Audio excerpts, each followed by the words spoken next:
નમસ્કાર મિત્રો, આજે આપણે વાત કરીશું તરુણાવસ્થાની.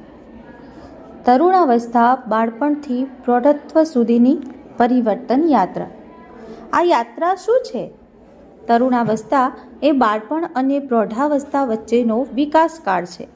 આ સમયગાળામાં વ્યક્તિમાં શારીરિક, માનસિક, ભાવનાત્મક, સામાજિક અને નૈતિક પરિવર્તનો થાય છે. તરુણાવસ્થાનો સામાન્ય સમયગાળો જોઈએ તો છોકરીઓમાં 11થી 18 વર્ષ સુધી જોવા મળે છે અને છોકરાઓમાં 13થી 19 વર્ષ સુધી જોવા મળે છે. માર્ગદર્શકોના મંતવ્યો. સ્ટેનલી હોલ તરુણાવસ્થા વિશે કહે છે કે તરુણાવસ્થા તોફાન અને તાણનો સમયગાળો છે, જ્યારે ક્રો એન્ડ ક્રોના મત પ્રમાણે તરુણાવસ્થા એ એવો સમય છે જ્યારે બાળક ધીમે ધીમે પ્રૌઢ વ્યક્તિ બનવાની દિશામાં આગળ વધે છે.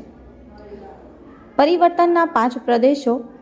પહેલું છે શારીરિક વિકાસ, બીજો માનસિક વિકાસ, ત્રીજો નૈતિક વિકાસ, 4 સામાજિક વિકાસ અને 5મો છે ભાવનાત્મક વિકાસ. શારીરિક વિકાસ, જે બાહ્ય પરિવર્તન તરીકે પણ ઓળખાય છે, એમાં ઊંચાઈ અને વજનમાં ઝડપી વધારો થાય છે. દ્વિતીય લૈંગિક લક્ષણોનો વિકાસ થાય છે.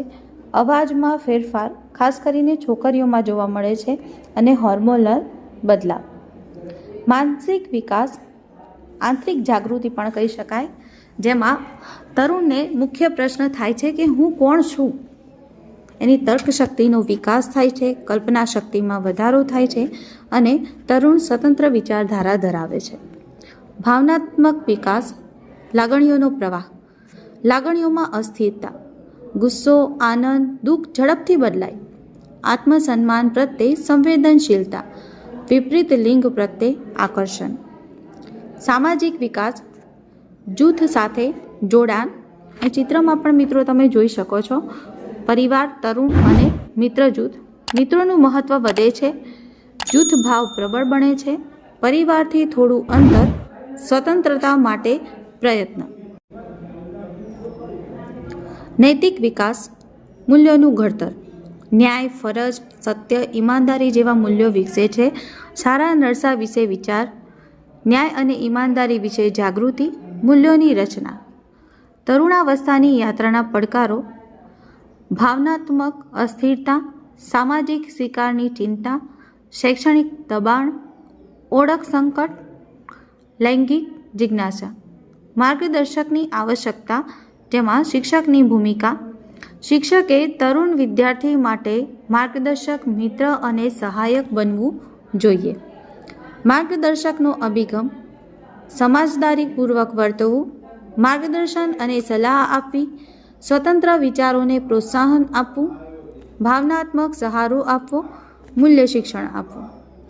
માર્ગદર્શકના વિભિન્ન સ્વરૂપ.